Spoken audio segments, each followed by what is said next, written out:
Diabetes Connections is brought to you by One Touch. Every touch is a step forward. By Dexcom, take control of your diabetes and live life to the fullest with Dexcom. And by Real Good Foods, real food you feel good about eating. This is Diabetes Connections with Stacey Sims. This week, the DIY crowd announced earlier this year that it had cracked the Omnipod, making looping possible. But before the announcement, someone was trying it out. The very first person, 16-year-old Carson wedding. She talks about the reactions she gets when she shares her story. I remember there was a mom whose daughter had just been diagnosed like 5 months ago who came up, and I was explaining it to her, and at one point I just say, I don't think my dad has gotten up to treat a low in the past 3 weeks. And she just started crying because she didn't think that was possible anymore. We'll talk to Carson about being a loop guinea pig, how her parents are doing with the new system, and a lot more. In our community connection this week, we talk to the general manager of the Worcester Bravehearts about his diagnosis with type 1 as an adult. Dave Peterson is also a friend of mine from my college radio station. And tell me something good. An intern gets called in to see the boss for a great reason. This podcast is not intended as medical advice. If you have those kinds of questions, please contact your healthcare provider. Welcome to another week of Diabetes Connections. I'm your host, Stacey Sims. So glad to have you along. You know our story. My son was diagnosed with type 1 just before he turned 2. He is now 14. I have a background in broadcasting, local radio, and television news, and that is how you get the podcast. I am on the edge of my seat because my book has gone to press. Yes, the world's worst diabetes mom, real life stories of raising a child with type 1 diabetes, is off to the printer. I'm so excited about this. It's been a long time in coming. Many of you have already pre-ordered, and I so appreciate that. And if you have pre-ordered, your copy should be on the way in early to mid-October. We're taking pre-orders until the first week of October. Then it just turns into orders on the website, and it should go live on Amazon and all the other national booksellers on November 3rd. So, of course, stay tuned for more exciting announcements and promo codes, and we're going to do some fun prizes when it launches. I really appreciate your support. And if you're in the Facebook group, and you should be, it's Diabetes Connections, the group. If you're on Facebook, please join. If you're in the group, thank you for your help. I've asked some questions. You helped with the title, and there'll be some more fun stuff like that to come. I also just want to share, my voice might sound just a little different this week. I have bronchitis. I was shocked. I had been traveling just a little bit. I visited my sister up in New York, and I got home. I had a scratchy throat. I was coughing, and I finally went to the doctor, and he said, you have bronchitis.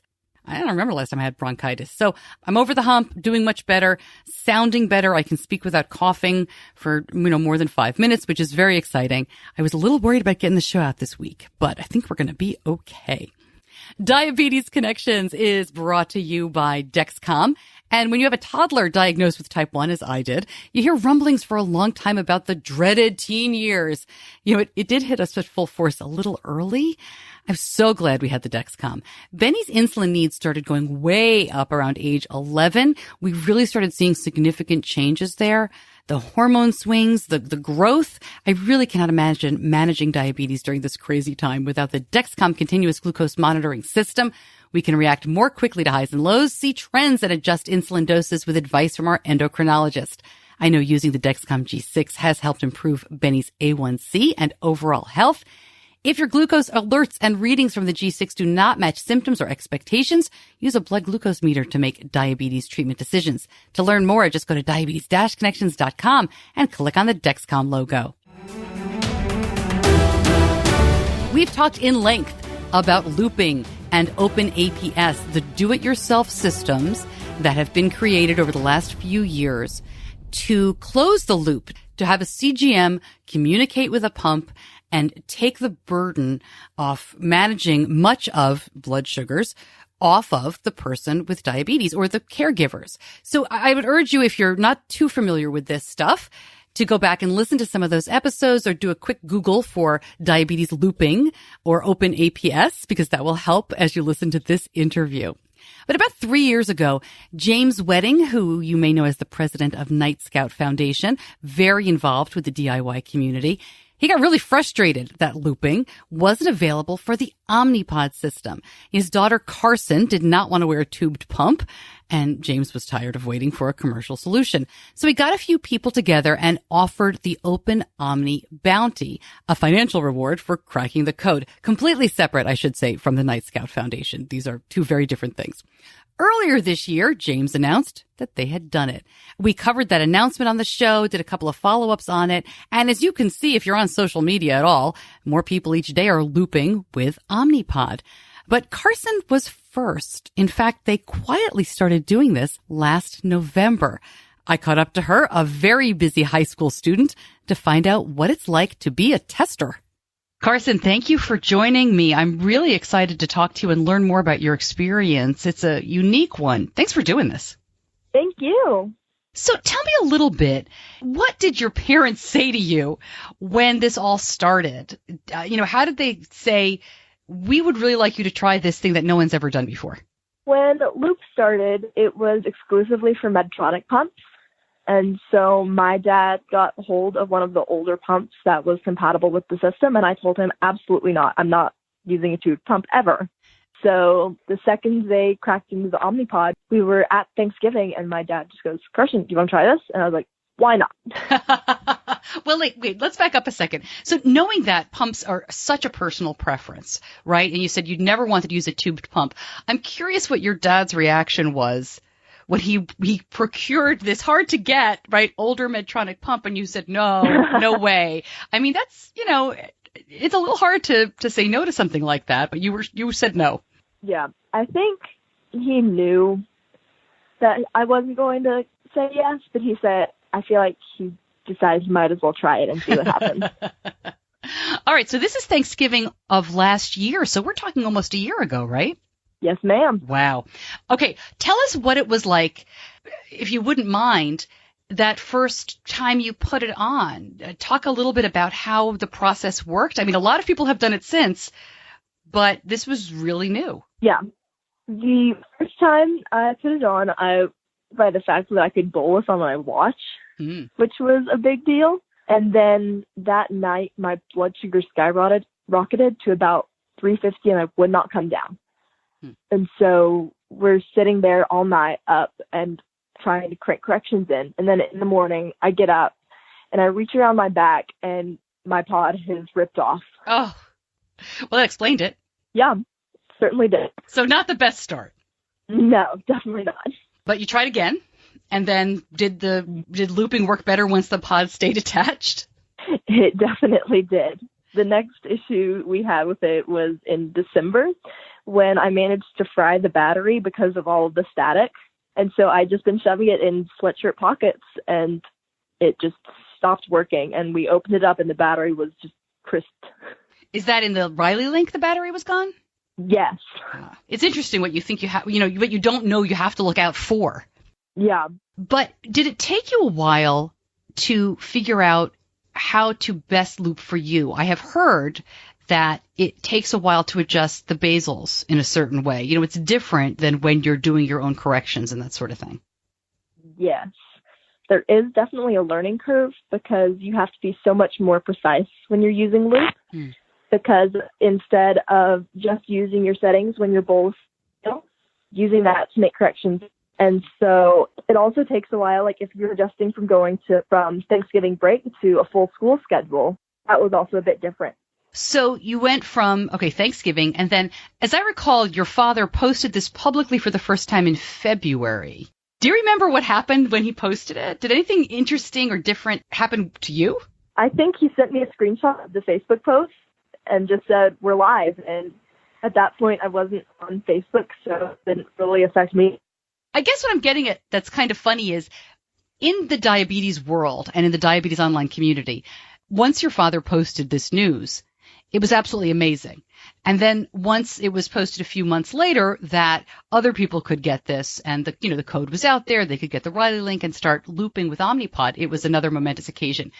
But when you're going through your day-to-day life as a high school kid, I can't imagine anybody in school knew or said anything Is it odd to kind of live in those two worlds, to know that you were such a pioneer in one, and then in the other, it's kind of like, hey, Carson, just showing up for school? A little bit. It doesn't feel that odd to me because we've kind of been involved with the whole Night Scout thing since the beginning when I was carrying around a Cabela's tackle box in my backpack in elementary school. So it didn't feel that different to me. And I also wasn't involved in the Facebook group at that point. So I wasn't getting what I'm sure was a barrage of notifications and comments and general freak out. Were you nervous at any time trying something so new? A little bit, but not much. It seems like the worst that could happen at any given point was it fails and we go back to using a PDM, or my blood sugar goes high and we correct it. And it's things that I was managing already.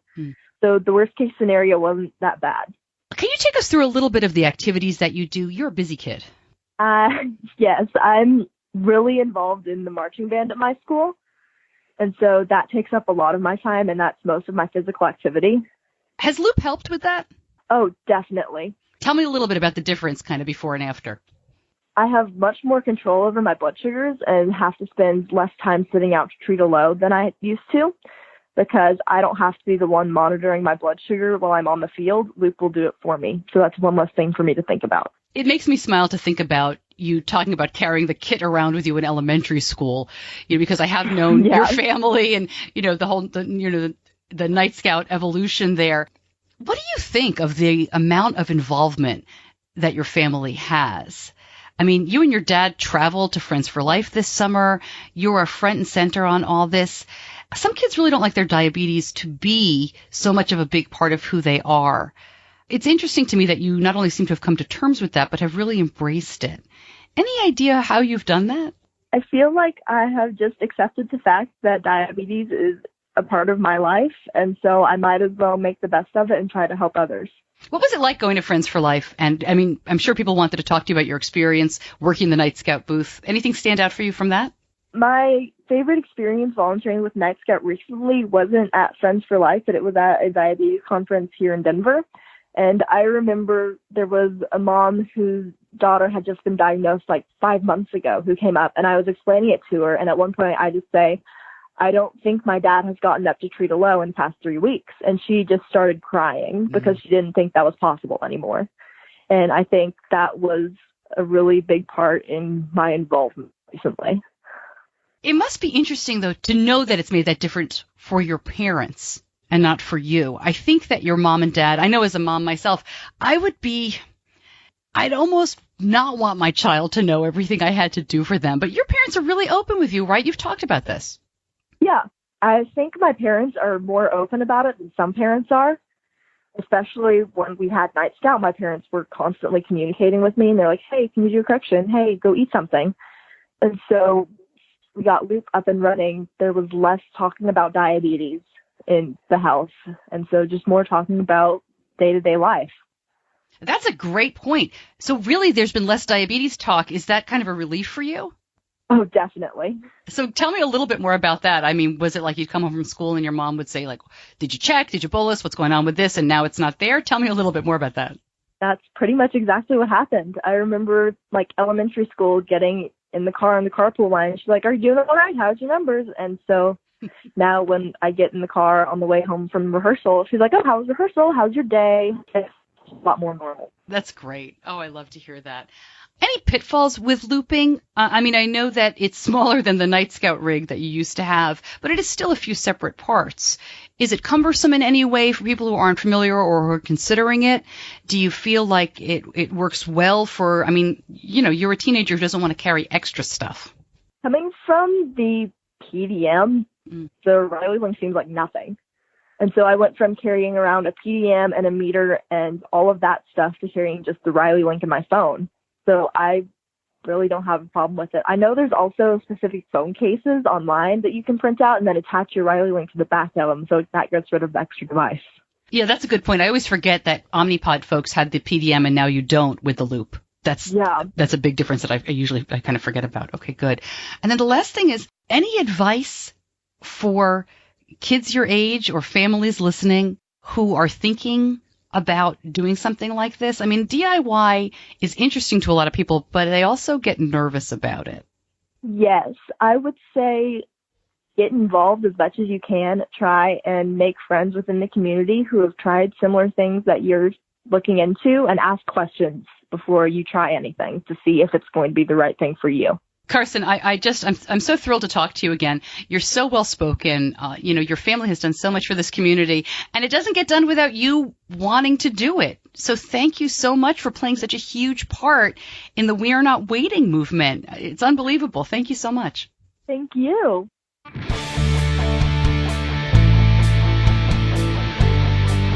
You're listening to Diabetes Connections with Stacey Sims. I'll link up more information about Open Omni, about looping with Omnipod, and about some of the history of looping in the show notes. And if you're thinking, where are the show notes? I'm listening to the show through Facebook, or I'm on Spotify. If you're in an app, you should be able to get to the show notes very easily. If you listen through Apple Podcasts or stuff like Overcast, there's usually a little button that says details or more here. If you ever have any trouble getting to the show notes, just go to diabetes-connections.com and they're listed there. I really try to put more information in because I know, you're driving maybe, or you're busy while you're listening. If you want to go back and learn more, you can always do that through the show notes. Diabetes Connections is brought to you by One Touch. For 7 years, One Touch Vario test strips have delivered reliable results you can trust. And did you know they have the lowest copay on the most health plans and are always covered on traditional Medicare Part B? To upgrade today to the One Touch Vario Flex meter, visit diabetes-connections.com and click on the One Touch logo. Coverage and payment may be subject to coinsurance, deductible, and patient eligibility requirements. LifeScan does not guarantee coverage or payment. In our community connection this week, Dave Peterson was diagnosed with type 1 at age 28. Now, our paths have actually crossed many times because we both worked at the Syracuse University college radio station, WJPZ. I go to a lot of reunions. I've talked about it a bit on the show. It's a pretty tight group. And when we're there, people always remind us that we have this diabetes connection. Oh, I see what I did there. But we do. We have a diabetes connection. Dave is the general manager of the Worcester Bravehearts. And I thought it'd be fun to talk to him about baseball, about radio, and why everyone in Syracuse calls him Peterman. His name is Dave Peterson. I started out by asking if he would share his diagnosis story with us. Dave, I know this is a busy time of year. Thank you so much for spending some time with me. I appreciate it. How you doing? Oh, excellent. This is wonderful. I was glad that we were able to get this chat in because we've always done it so informally. Yeah. And now I dressed all up for this and we're ready to roll. Well, you know how to dress for radio, so we're definitely good to go. Hey, we have so much to talk about, radio, baseball, and type 1.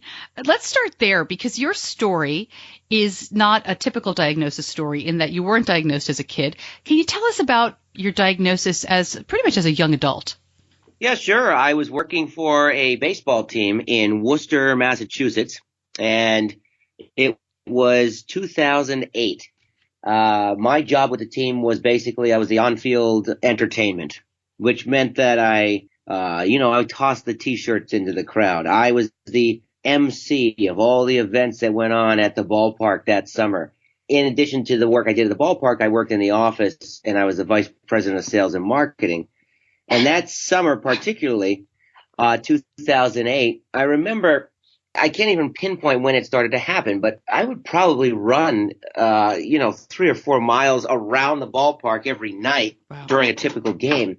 And I do recall the first symptoms that I ever had that kind of tipped me off that something was wrong was that I was always dehydrated and I had terrible, almost Charlie horses in my legs.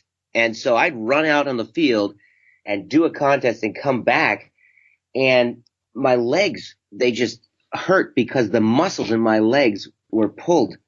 And then I did some research into it and found that I was dehydrated. Did a little bit more research into that, found out that when you're constantly thirsty and always need to go to the bathroom and you just don't have any energy, that is the warning signs of diabetes. Sure. And at that time, I was 28 years old, and I had no idea what diabetes was because it didn't exist in my family. it was also a time where I was on my wife's health insurance and she had just switched jobs. So there was a 3-month period there where we did not have health insurance. And that was when I was diagnosed with diabetes. Oh, my gosh. Yeah. We went to a free clinic in the town right next to Worcester, and they took me in. They took my blood sugar. It was 760, and they said, you are going to go to the emergency room at St. Vincent Hospital right now because you are a diabetic. And they told me this just by checking my blood sugar while I was sitting basically in the basement of a church at a free health clinic. Wow. At this point in the timeline, are you still without health insurance? Oh, no. I went shopping for that. Okay. It was a really strange year, 2008. You know, we had bought our house in probably February of 2008. And then, as you know, the market crashed in October of 2008. The value of the house went way down. My wife was switching jobs at that time. And, you know, we're paying a mortgage of a house that is now not worth what we paid for it. And, you know, I was on my wife's health insurance because her plan was a lot better. I'm not sure if you know this, but minor league baseball teams don't have great health insurance plans. Yeah. Oh, boy. She started the job in late July. There was a 90-day window where we would have paid for Cobra. And we looked at each other and said, well, we're two very healthy people. Why would we put money towards this when we know that the health insurance is going to kick in end of October? And sure enough, that's a lesson for anyone listening. Make sure that even if you are in a transitionary period, you need to have health insurance because, yeah, I mean, after that, we were saddled with hospital bills and, you know, we were able to negotiate those down and that's all paid off and everything's fine and dandy now. We still live in the same house we bought in 2008, but, you know, you have to make sure that you are aware of the health insurance laws in this country, and things were a lot different in 2008 than they are now. But that was one regret that I had. I did not have health insurance when I was diagnosed with diabetes. Talk about stressful. All right. So then here you are in the hospital. They say you're going to be on insulin for the rest of your life. Had you ever been around injections or anything like that? Do you know anybody in your family with diabetes, or was this a complete shock and learning experience for you? Well, you know, the only thing that I recall, and I mentioned that it didn't run in my family, but I did recall my paternal grandfather in his older years was a type 2 diabetic. And in the 1980s and early 90s, when he would come up and visit and stay with us in the Boston area, I remember him sitting at the dining room table, checking his blood sugar. And of course, back then, before computers were a big thing, he was manually writing things down on this giant notepad. He had weeks and weeks of blood sugar readings. And of course, I didn't know what that was at the time. When I say that it doesn't run in the family, type 1 doesn't run in the family. There have been instances of type 2, like my grandfather.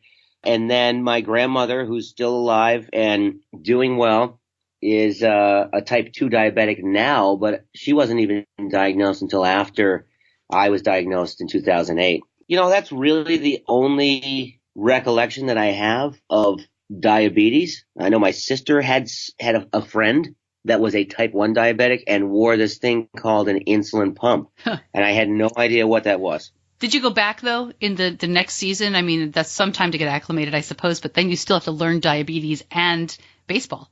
Oh, yeah. I went back, and my primary objective was let's make sure that during these games that I'm checking my blood sugar in the fourth inning, you know, about halfway through to make sure that I'm not crashing, because I would always have to have orange juice nearby. And I got pretty familiar with the symptoms of hypoglycemia when I could tell that my blood sugar was crashing, whether it be the cold sweats or I'd have the shakes, or I just couldn't put a sentence together. Yeah. You know, and that's one of the things that I really can still see.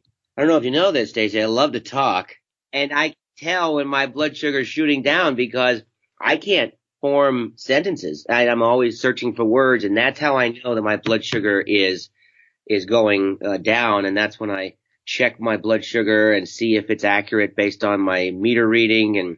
And sometimes it's, could be 20 points lower than my meter's actually saying. So frustrating. I can't even imagine that feeling, especially a talker like you and me. So let me just jump right in and ask you about, I was going to talk about radio a little bit later. I always forget, and you explain it whenever I see you. Your name is David Peterson, but we all call you Peterman. What is that all about? That's a radio thing. Oh, that's radio. It's like Madonna and Cher. It's just Peterman. So when I arrived at Syracuse University, my freshman year, which was 1998, and I lived in Day Hall, and I had a roommate. And you live in a freshman dorm, and a lot of people just kind of leave their doors open, and people are walking down the hall. Well, my name on the door was misspelled. My RA had written Dave Peterman as my name. And of course, this was the height of Seinfeld as well. And I was a huge Seinfeld fan. And there's a character named Mr. Peterman on Seinfeld who was Elaine's boss. And it's that actor, John O'Hurley, who's phenomenal. And so with my door open, might be sitting in there typing a paper, people walking by, they see my name. It says Peterman. They just yell, Peterman, and they'd wave. And this was kind of what happened, on campus. I'm walking to class across the quad, and I'd see somebody, and they'd yell, Peterman. So then it kind of stuck when I started my first show at WJPZ Radio, which is how the two of us know each other. Yeah. It was a 4 to 6 a.m. shift on a Saturday morning.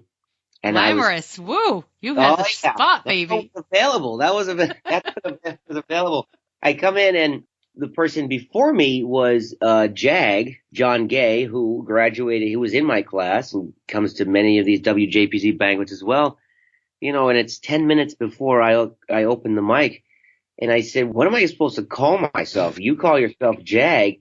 And he says, well, everyone just yells Peterman at you, so just call yourself Peterman. And so I was Peterman on the radio at WJPZ. But when I reported the news in the morning, I would say that I was Dave Peterson. Oh, perfect. Like a Clark Kent Superman thing. Love it. Absolutely. Yeah. You can't say this is Peterman with your morning news. You got to give your real name for that so they know who to complain to. What's funny about Jag, too, is, and, we all call him that, is he's now a podcast producer and in this business. So it's just so funny. And we've reconnected that way because you guys are just a little bit younger than me. We were not in college at the same time. But it's hard to explain to people, and maybe just the idea that you got up so early to do it. It's hard to explain to people why WJPZ, why radio, why college radio is so important to some of us, right? Why we got really passionate about that. Do you want to talk about that for a minute? I mean, it's still part of our lives. Well, you're right. And when people think of college radio, they think, well, I'm going to take all of my music on this stack of CDs, which is what we were using back then, and I'm just going to put in whatever I want to play for 4 hours, and people will listen to the Peterman playlist. But the great thing about working at WJPZ is that it was an actual formatted radio station that really taught the trade to people who were coming in there about how music logs are created and why certain songs are played 7 times a day, why certain songs are played at the top of the hour. And that was the whole science behind how to program a radio station. And I was on the morning show, and there was a science behind how you do a morning show. When you have to say to yourself, the average person is only listening to this for 10 minutes or 15 minutes. And so we would often do the same thing at 9:30 in the morning that we did at 6:30 in the morning, because we knew that the two groups of listeners are not the same. So even if we tell the same joke at 9:30 that we told at 6:30, it would have been new to almost the entire audience. And that's what WJPZ taught me, and that's why when I left Syracuse University, I I wanted to be a broadcast journalist, I actually switched. I ended up getting a job in radio, in music radio. I switched my major to television, radio, and film. Yeah. And my first job out of college was working for a hot AC radio station in Worcester, Massachusetts, WXLO, and I was the promotions director. So that really helped with my foundation and understanding of the industry. I just want to jump in real quick. Hot AC, for those of you not in the radio business, is a hot adult contemporary. Yeah, right. So there's different formats, and we just throw them out there. But what was your major before TRF when you changed over to television, radio, film? What did you major in to begin with? Yeah, I wanted to be a broadcast journalist, so I was Oh, you were in news. Yeah, I was in news. I did 2 years of that, broadcast news writing. I mean, photography. I actually learned how to develop film. I think I was the last class to come through Syracuse University that had to use a darkroom and develop film. And I did enjoy it. I wrote for one semester for the Daily Orange newspaper. Yep. I tried out for WAER, Sports and News Radio. I did not get a position at WAER. Yeah, I never liked those guys anyway. And that is why I was led to WJPZ. And I didn't really have a passion for news writing per se. I wanted to do something where I was perhaps reporting on air. I had done that in high school. I was lucky enough to have a TV station at our high school where we broadcast the football games. And I was broadcasting these football games that were going out on local cable access. And that's kind of what got me into broadcasting. I hate to say this, but I went to these classes at Newhouse. I did these reports with some of my classmates in Newhouse.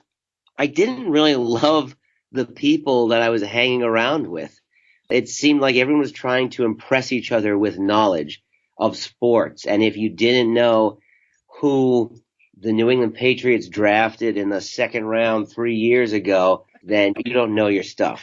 Yeah, it's a wild atmosphere. Just to jump into, Syracuse University is well known for its sportscasting. And so it attracts this very specific type of not only sports broadcaster, but sports, passionate people. There was so much of that even in the non-sports atmosphere. I mean, I was in classes with women who dressed like news anchors in their classes. It was a very competitive atmosphere, let's put it that way, which is great in some ways. But if you're not that super passionate about that, I could see where it is not. I don't know if you ever felt this, but, having been rejected from the big radio station on campus and not really fitting in with the sports people and the news people, I went to this WJPZ sign up, this recruitment, and, these people who worked at WJPZ welcomed me with open arms. And they're the ones that said, you, Dave Peterson, or whoever you are, Peterman, you need to come to this. You seem like a funny guy. You seem like you have some talents. Come in here and see what it's all about. And that's why I signed up for my first shift, which was 4 a.m. on a Saturday morning, because that was the only thing that was available. Oh, yeah. It was not automated. Radio is automated now, and you had to switch the CDs, and that's why you needed someone there 24 hours a day. So 4 to 6 a.m., and I loved it. You had to fight for those spots, too. I mean, it was hard to get in. Oh, it sure was. And, 4 a.m. is kind of like, all right, now do I go to bed and wake up, or do I just pull an all-nighter and go to bed at 6:30 in the morning? So we tried both ways. Oh, hey, so after college, you worked in radio for a while. How'd you get over to baseball? Funny story, because as I said, I got the job in radio in Worcester after I graduated at WXLO. That was 2002. Worcester did not have a baseball team. They didn't even have a baseball stadium. And Worcester is the second largest market in all of New England. People don't understand that. It is smaller than Boston. But in terms of population, it is larger than Providence and Hartford and Manchester, New Hampshire, and it didn't have a baseball team. Wow. And in 2005, a group of investors built a stadium on the campus of a local college and brought an independent professional baseball team to Worcester. They were not affiliated with a major league team, but their model was, this is going to be equal parts baseball and entertainment, and we need some entertainment in between the innings. And they had known of me through my promotions director job at the radio station. And of course, when you're a promotions director, you're the one that gives away the concert tickets, right? Yeah. And you're giving away boats, and you're giving away cars and trips and vacations, and you're doing these live broadcasts. And so when the radio station was let's say it's a live broadcast, they're on a commercial break, they need somebody to keep the audience alert. Right. They give me the microphone, and I'm the one throwing the T-shirts out. I'm doing trivia questions. We're playing games. And so the baseball team was looking for someone who could do that, someone who can entertain the crowd between innings. And they hired me part-time in 2005 to be the on-field MC, which is a huge part of minor league sports. It's not just about the sport. It's about the entertainment that goes with it. So that's my first gig, I guess, in sports. And 3 years later, when I had transitioned into sales in radio, I went to the boss. I said, I'm already selling radio commercials. I can sell baseball sponsorships and do my part-time job on the side with you during the games. And that's when I was hired full-time to be a sales manager at a baseball team. Is it fun? I mean, I know the sales part is a lot of work, but is the running around, talking to people, the excitement of the game, is it still fun? It absolutely is, because you know that when people come to your venue, they are looking to get away from all of the problems that are going on in their lives, whether they just broke up with their girlfriend or they have a rough day at work. They don't like their boss. Let's go down to the baseball park and have a fun night out that's affordable. Bring the kids, watch a fireworks show, and stop worrying about the troubles of the day. So it's nice to kind of be what we say is the Disney World of Worcester. When people come to us, they expect to have a good time, and that's what we strive for. If they're leaving our ballpark with a smile on their faces, then we've done our job. That's really what makes it fun. All right, I have some inside baseball questions for you. Oh my gosh. All right, well, I have some behind the scenes questions for you. I don't know why this just occurred to me. One of the things when I go to a minor league game, the Star Spangled Banner, the national anthem singer, always makes me very nervous. Do you audition those people? Oh, they make me nervous too. I mean, right? I'm always worried for them. I was once at a Charlotte Knights game here, and we have an amazing stadium, and it's new, and it's really great. But she forgot the words. Yeah. She was a kid. I mean, she was very young, so the crowd was fabulous. They were very encouraging, and they would start again, and it was great. But do you ever have a situation like that where you're thinking, oh my gosh, what is going on? We do audition some of the national anthem singers. We get a lot of school groups and school choruses that come out. I will say, here's a funny tidbit. The first game that we ever had in history, the school group came out to sing the national anthem. The microphone was not on. Oh. And rather than be disrespectful and walk out front of them and turn the microphone on, I let them sing the entire thing. Then I went back to them at the end and I said to the music teacher, the microphone was not on. I'm going to turn the microphone on now. I'd like for you guys to sing that again. And she said, what? The microphone wasn't on? She didn't even notice. And I said, yeah, keep the kids here, sing it again. And we sang the national anthem twice on the first night that we had a baseball game because I wanted to do it right. And I think everybody appreciated it, but it was certainly not the best way to start the history of the baseball team. Have you ever had a T-shirt cannon malfunction? All the time. Yeah, that's right. We've got slingshots as backup. These giant slingshots where of course, you have to wrap these T-shirts too. Nobody remembers that. You have to take these T-shirts, wrap them up in a ball, throw some rubber bands on them. This is the science of baseball. And then you're trying not to hit an old person in the stands, and you're doing all right for yourself. And you've done a lot of events, I know, with the American Diabetes Association and with Diabetes at the Ballpark. Why don't you talk a little bit about that, too? Yeah, after I was diagnosed in 2008, I became part of the Step Out Walk to Stop Diabetes as part of the American Diabetes Association. Started small, somebody said, hey, this is going on in the community in September. We know, I've heard that you're a diabetic. You should be involved in this. And I started my own team called Peterman's Diabuddies. And I actually bought that website, petermansdiabuddies.com, and I just used it to basically direct people to my fundraising page. Nice. I was the captain of a team in the Worcester area. And then after a couple of years, I was on the steering committee for the Step Out Central Massachusetts Walk. And we saw that walk grow quite a bit over the 8 years that I was part of that walk. And it basically grew because I was able to get, this comes full circle, I was able to get another radio guy to leave his job and become a full-time employee at the Step Out Walk to Stop Diabetes. Oh, wow. And he made it an event. And he brought in mascots. And he brought in New England Patriots players. And he brought in bounce houses. And it became this festival. It was much more than just a walk. And we tripled the amount of revenue that walk was taking in at a time when the American Diabetes and their Step Out walks typically were shrinking each year. Worcester was one of the only ones that was actually increasing revenue year over year. And we had a great run. I even had my own label of wine. It was called Peterman's Diabuddies Wine through a company called Benefit Wines.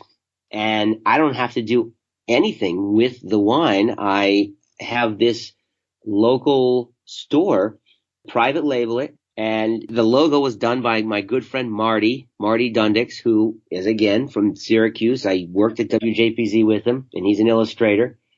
And I used to get $7 for each bottle of wine that was ordered online. So people would be buying these red wines from primarily Argentina and Chile, and I would get $7 of each bottle of wine towards my fundraising efforts. That's a great fundraiser. That's a great idea. I love that. Yeah, Benefit Wines, yep. I'm curious, too, Dave, are you involved? Do you know any other adults with type 1? Are you in the diabetes community at all, other than your great fundraising efforts? But are you in the community at all? I still speak with youths at the local camp up here, Camp Joslin, which is in Oxford. And we lucked out because there are 130 kids that go to that camp that also come to our ballpark every summer. And on multiple occasions, when these kids have come to the ballpark, we've sat them down before the game and I have talked with them about living with diabetes, and hopefully I can be a little bit of a role model for them, saying that you can't let diabetes hold you back. And this is what you can do, even if you are living with diabetes. I remember a couple years ago, I knew where everyone from Camp Joslin was sitting, because they had the same color t-shirts on. I went over in the middle of the game and I just kind of yelled to the entire group. And I said, does anyone here have an insulin pump? And they all looked at me like I was crazy. And then I reached down into my pocket and I took out my insulin pump and I held it up in front of them, and they all went bananas. I mean, it was the loudest cheer of the night, and they didn't know that I was a diabetic. And so I held up my insulin pump and they went bananas. Oh, that had to make you feel so good too. It did, because, you go to a baseball game and people think, all right, there's nothing to eat here. We have to continually monitor all these kids to make sure that their blood sugar's at the right level. This is going to be more of a chore than it is going to be a fun field trip. At least if I can tell those counselors, well, hey, I'm a type 1 diabetic myself. I do this at 28, 30 games over the course of the summer. Bring them in. I will show them how I get through a baseball game, making sure that my blood sugar doesn't get too high or it doesn't crash. And then we can have a productive conversation about, making sure that diabetes does not hold you back with whatever you want to do in life.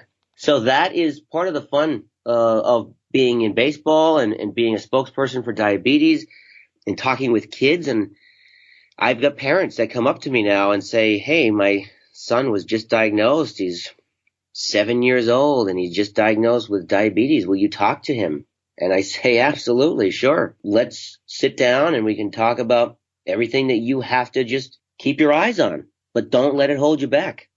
Just one more thing about radio, if I could. So every year, I try to go back to the reunion that WJPZ has in March, because going to Syracuse in winter is so much fun.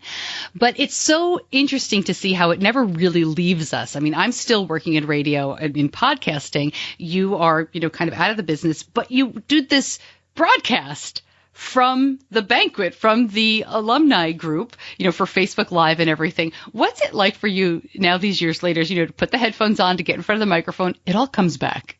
It does. And, the most eye-popping part of trying to do something like that at a live event is the engineering that goes into it. Because I've never done a podcast before. I've always thought about doing a podcast, and Marty and Jag and now yourself, you've been saying, yeah, this is what podcasting is all about. You should do this. So I have invested in some equipment that I now have in my basement at my house. And when you do that and you're able to set up and engineer this live broadcast, which we went and did live on Facebook as well, you do kind of get the bug again of working in radio.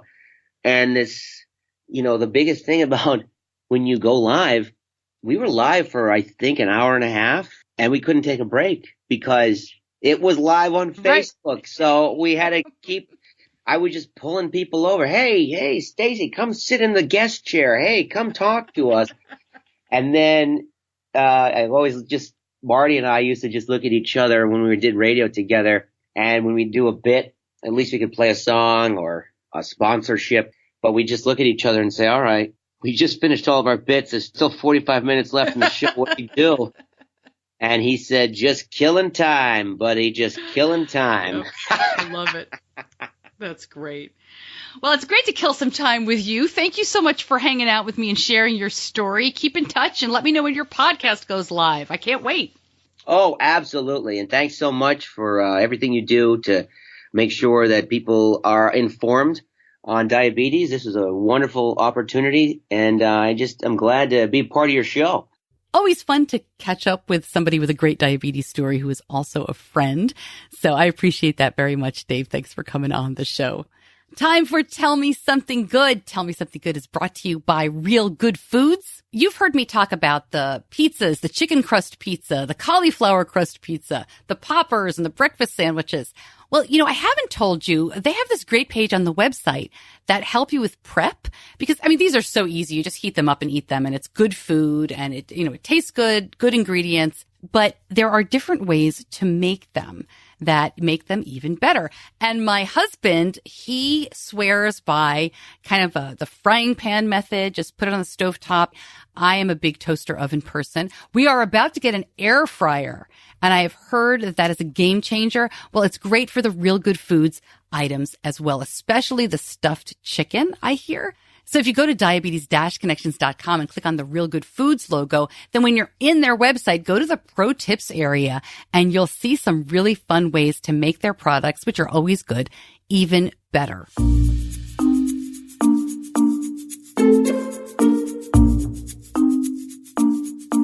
Our Tell Me Something Good this week comes from my email, and this is from Karen. And she says, here is my something good, maybe more of a response from the, quote, diabetes universe than an accomplishment, she writes. It felt great. This summer, my son had his first professional experience with a paid internship at a regional golf association. He's more private with his diabetes, but he doesn't really hide it. So I was concerned, what might happen if his Dexcom goes off during a meeting? Will people think he's rude if he's looking at his phone to check his blood sugar? What if he had a bad low and needs time to recover? All the things that we parents think about. And she waited a couple of weeks into the internship. She said, like anything diabetes come up? And her son said that his backpack had been moved. So he asked his supervisor where it was, and I let him know, the son says, because I needed to get my stuff, my type 1 diabetes supplies. Well, apparently this worker told the supervisor, and the supervisor said, I didn't know that. Thanks for telling me. Then several days later, the executive director of this organization came in to meet and wanted to meet with the intern. The meeting was about type 1. So Karen writes, surprised and a bit apprehensive, I took a breath and said, really, what did he want to know? My son said it's not what he wanted to know, but what he wanted me to know. He wanted me to know he has type 1 too.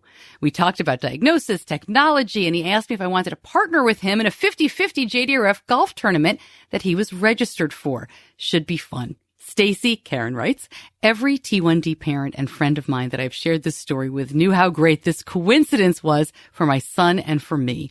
I wish it could happen for all our T1D kids at some important point in their lives. Take care. Karen, thank you so much for writing that in. I hope your son has a great time playing golf with the big boss of the company. And that's wonderful, you know, man, because you worry about them in jobs, right? Is the boss going to get it? And when you find one that does, it's just fantastic. And it made me think, I don't think I shared this. Every summer Benny goes to a 4-week camp that is not a diabetes camp. And this year I got a call in the middle of camp. And it was, hi, yes, everything's fine. Benny's fine. That's always how, when they call, it's the first thing they say. But there was something completely non-health related. It wasn't even about Benny that we needed to talk about. So of course, before I let them go, I had to say, hey, by the way, and also, is everything okay with Benny's diabetes? I mean, no news is usually good news, but I couldn't help but ask. And she laughed and she said, oh, he's fine. Did you know that I have type 1 too? No, I did not know that you had type 1. And this is one of the program directors at the camp. So to me, it's just incredible when you know your child has someone who is there for them in that kind of way, who at least understands. It's just remarkable. And I don't expect her to go out of her way to, I don't think she talked to Benny about it, right? And said, well, how are you? Is your pump working? Are you doing okay? Do you need anything? But I know she told him. And so it's just good for me to know. Maybe it's better for the parent that we know that they've got somebody there. That's just good stuff. Tell me something good. You can email me like Karen did. Pop into the Facebook group or message me on any social media. Love to hear your good news stories. All right, I don't know whether I'm coming or going. I am so busy the next couple of weeks between the book coming out and different appearances. Houston this week, then to Atlanta for a podcasting conference, the very first women's podcasting conference. That's going to be really great. Very interesting, right? Then the first weekend in October, off to Falls Church, Virginia for the Friends for Life conference. First weekend in November, Take Control of Your Diabetes, a conference here in Charlotte. And then the weekend after that, the second weekend in November, the 9th, I will be the keynote speaker at the Macy's Believers Gala happening in Stuart, Florida, which coincidentally and very nicely is about 15 minutes from where my parents live. So I will be stopping in to say hi to my mom and dad, as well as having a great time at the Macy's Believers Gala. I'm thrilled that they asked. I'm excited to get to know more about this group. I've met them before at different events, but this is the first time I'm speaking at one of their events. If you would like to have me come to you, and I'm really working on this book tour for next year, I'm hoping to do one, either a Type 1 Nation or other diabetes event, one a month. You can go to diabetes-connections.com, click on the community page. You'll see where we're going, where we've been, and how to request an appearance, which sounds very formal, but just ask me. And if it's clear on the calendar, we will have a great time. Thank you to my editor, to John Buchanan from Audio Editing Solutions. Thank you, as always, for listening and for giving me some of your very valuable time. I do appreciate that very much. I'm Stacey Sims. I'll see you back here next week.